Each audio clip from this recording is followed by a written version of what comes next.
کو اختیار کرنے والے ہیں، لیکن نماز کا جب وقت آتا ہے تو شیطان مردود ان کو سب سے پہلے گمراہ کرنے پہنچ جاتا ہے، ان کو روکنے پہنچ جاتا ہے، ان کے ذہن کے اندر کاہلی پیدا کرنے پہنچ جاتا ہے۔ وہ بھول جاتے ہیں کہ ہم اگر اللہ سے محبت کرنے والے ہیں تو آؤ سب سے پہلے اس اللہ کو یاد تو کرو۔ اللہ فرماتا ہے وَأَقِمِ الصَّلَاةَ لِذِكْرِي، مجھے یاد کرنے کے لیے، میرے ذکر کو کرنے کے لیے نماز کو قائم کرو۔ آؤ نماز میں آؤ۔ اللہ نے فرمایا وَاسْجُدْ وَاقْتَرِب، سجدہ کرو، مجھ سے قریب ہو جاؤ۔ نماز کیا ہے؟ اللہ کے ساتھ باتیں کرنا ہے، اللہ کے ساتھ مناجات کرنا ہے، اللہ کے ساتھ گفتگو کرنا ہے، اپنے آپ کو اللہ کے سامنے پیش کر دینا ہے۔ بندہ جب نماز پڑھنے کھڑا ہوتا ہے اور جو ہی وہ کہتا ہے اللہ اکبر، اللہ رب العزت اس کی طرف پوری توجہ فرماتا ہے،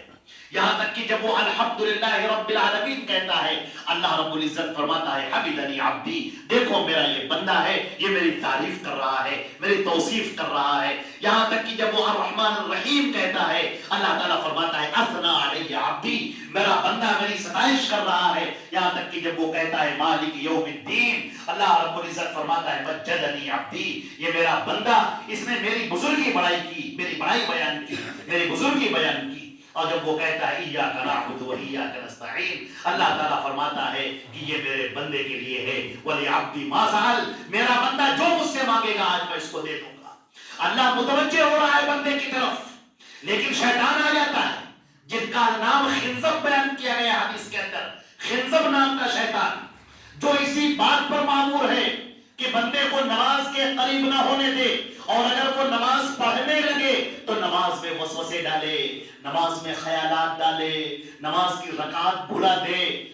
اللہ سے غافل کر دے۔ اللہ تو بندے کی طرف متوجہ ہے اور بندہ کہیں اور گم ہے،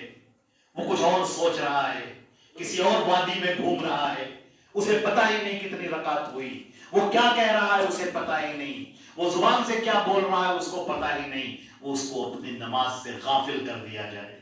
اللہ نے فرمایا ہے کہ الذین هم فی صلاتهم خاشعون، وہ لوگ جو نماز میں خشوع اختیار کرنے والے ہیں، مجھ سے ڈرنے والے ہیں، عبادت کرنے والے ہیں، وہ لوگ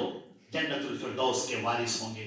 اللہ کے نبی نے صلی اللہ علیہ وسلم نے فرمایا کہ تم عبادت اس طرح سے کرو گویا اللہ کو دیکھ رہے ہو، اور اگر یہ نہ ہو سکے تو یہ تو جان لو کہ اللہ تمہیں دیکھ رہا ہے۔ تو یہ نماز میرے عزیزوں، آج نماز سے بڑی غفلت ہو رہی ہے لوگوں کی، عورتوں کی بھی، بچوں کی بھی، اور وہ سوچتے ہیں کیا ہوا، چھوٹ گئی نماز تو کوئی بات نہیں۔ نہیں، نماز کا چھوڑ دینا یہ کفر ہو جاتا ہے، کفر ہو جاتا ہے، یہ اللہ کا عہد ہے جو ختم ہو جاتا ہے۔ اللہ کی وہ انعامات جو تم پر برسنے والے تھے اور تم خود ہی اپنے آپ کو تم نے محروم کر لیا نماز کو نہ پڑھ کے۔ لہذا نماز میں تاخیر نہ کرو، فوراً شیطان مردود کو اس کو بھگاؤ، اس کے وسواس میں نہ آؤ، آگے بڑھو اور جلدی سے وضو کرو بہترین، اور وضو کرنے کے بعد چاق و چوبند ہو کر، تیار ہو کر، مضبوطی کے ساتھ، قوی ایمان کے ساتھ اللہ کے سامنے حاضر ہو جاؤ اور اللہ اکبر کہہ کر اپنی نماز شروع کرو۔ تم اللہ کے دربار میں پہنچ گئے، اللہ کے سامنے کھڑے ہو گئے، اللہ تم سے متوجہ ہو رہا ہے، اللہ تمہاری بات کا جواب دے رہا ہے۔ شیطان کو قریب مت آنے دو، شیطان کے وسوسوں کو اپنے سے دور کرو، پورا وقت اپنی نماز میں لگاؤ، اچھے طریقے سے نماز کو ادا کرو۔ اس کی کیا انعامات ہیں، کیا فضیلت ہیں، کیا کہا جا سکتا ہے۔ موسیٰ سے حکم ہو رہا ہے، جب وہ پہنچ رہے ہیں میں اللہ ہوں، میرے علاوہ کوئی اللہ نہیں ہے، کوئی سچا معبود نہیں ہے، اور سنو میں نے تمہیں چن لیا ہے، اب سنو جو تم پر وحی کی جا رہی ہے، سنو، نماز قائم کرو مجھے یاد کرنے کے لیے، اور